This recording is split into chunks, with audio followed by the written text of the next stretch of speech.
Good morning. Happy Friday, everybody. TGIF. So we made it. We made it. One more full week. So how was your week? Go well? You get everything caught up with that you wanted to work through, meet your goals? Well, I hope you did. I wanted to talk today about just like a nice little cherry on top of this week. And it's just some food for thought. And it's something that we always do talk about in our meetings when we're talking about our clients and our strategies every day at the Go Agency is we kind of look at the progress.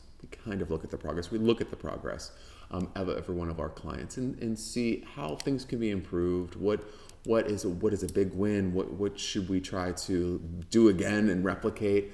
And just overall try to look at the different ROI measures that we have identified for our clients so that we can continue to grow.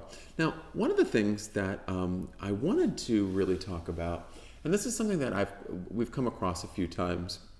I mean, because we do lots of different things. Obviously, we do all sorts of different integrated marketing campaigns and lead generation, but we also do a lot of consulting and training and education. And one of the things, overriding themes I see all the time, is something that I personally really dislike, and that is the gut feeling. Okay, no, don't throw everything at me. Okay, I like gut feelings. I like them. I like your gut feelings, but. I have a little bit of a different take on them. Okay, I think gut feelings are really good, especially if you're making some big decisions, or when you're making big decisions where you already have enough data, and then you just need to sway it with a gut feeling. If you are 100% gut feeling all the time and you're never relying on data, it's not going to always work out so well for you. And one of the things that we see quite often is this. And this is like, okay, if there's any marketers out there listening to the sound of my voice right now, you're going to have heard this before. So where do all of your leads come from? Oh, Google. Look at all our forms. It says Google on all of our forms. It's Google. And every time I hear that, I dive a little bit deeper into their back end of their website and some of their analytics that they might not be really paying that close attention to. And I will find in a completely different avenue where they're getting the traffic and they're closing their sales. And this is all down to, obviously, not everybody's forte is marketing and not everyone's forte is looking at analytics and data. But one of the things is if you are looking, I have a really strong feeling that sentiment and facts have a place, but not in your ROIs together. I think that if you're looking and it's kind of like, well, I feel that we're getting a lot of leads from Facebook. No, actually, I can go and look on Facebook and then I can look on your website and I can tell you the exact number. I don't need to do that. We don't need to guess. And that's what it is. I think one of the things I want I want to challenge everybody to do is to put some real numbers around what they're working on. Now, remember back in the day when social media marketing was the wild, wild west, and we didn't know what was the return on engagement and all of those great facts and figures. Well, guess what? The playing field's lowered, and now we are doing marketing, digital marketing across the board. So we can actually put figures together. We can figure out how much things are going to make and what returns you're going to get. But I can't do it if I'm thinking, I think it's going to be LinkedIn this month. No, I can't do that. That's gambling.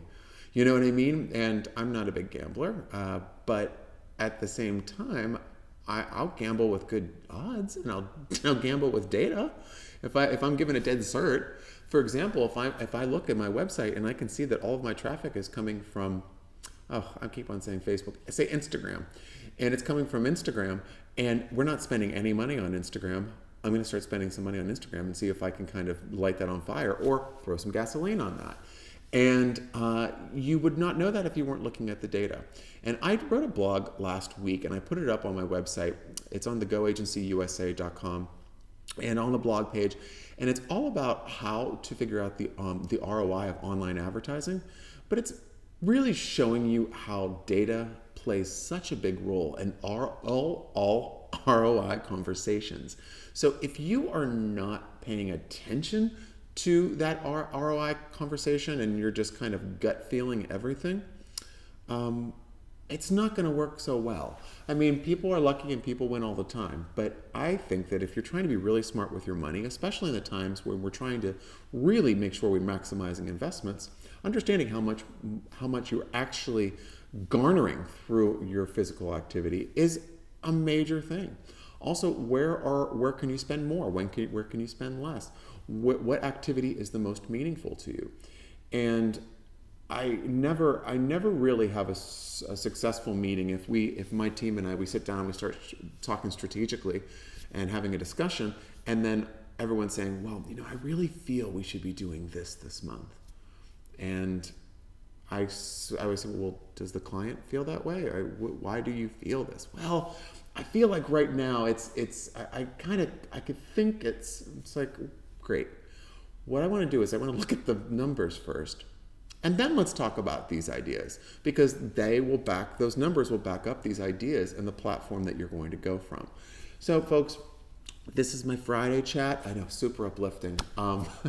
Basically, just make sure that you have real data to back up your discussions, and don't just go off of sentiment or what people are telling you or whatever, or you go to a social media marketing blog or an online marketing blog and they're like, put all your money into LinkedIn. It's like, no, that's not how trends work, and that's not how your business works. That might be something interesting for you to kind of look into a little bit, but come on, we can't be acting like that. We have to go off of data. It's a business. It's not like a friendly game here. We need real data in order to make real decisions. All right, folks. Well, hey, I want you to have a great Friday. I'm going to get on to quite a few things today, but then have a wonderful weekend, and then I'll be back here next week with the Morning Huddle. If you want to check out anything about the Go Agency, please visit us online, thegoagencyusa.com. Also, I haven't mentioned it a lot, but we do have a podcast that's been running for quite a few years. There's tons of episodes on demand, and all of the content's evergreen. Most of it is. So there's lots of tips and tactics that you can just dive in and grab whatever you want. And it's called the Social Marketing Academy. It's on Apple Podcasts as well as Overcast, Stitcher, wherever you get your podcasts. So plug it in, listen to me. Basically everything that we have on the Morning Huddle, as well as the Social Marketing Academy and the blog on our website, it's just based around things that we've seen with our day-to-day basis as a sales and marketing agency. Just want to share it with all of you. If you have any topics you want me to talk about, please get in touch with me. Throw some comments. But otherwise, have a great Friday, a great weekend, and I'll see you next week on the Morning Huddle, folks.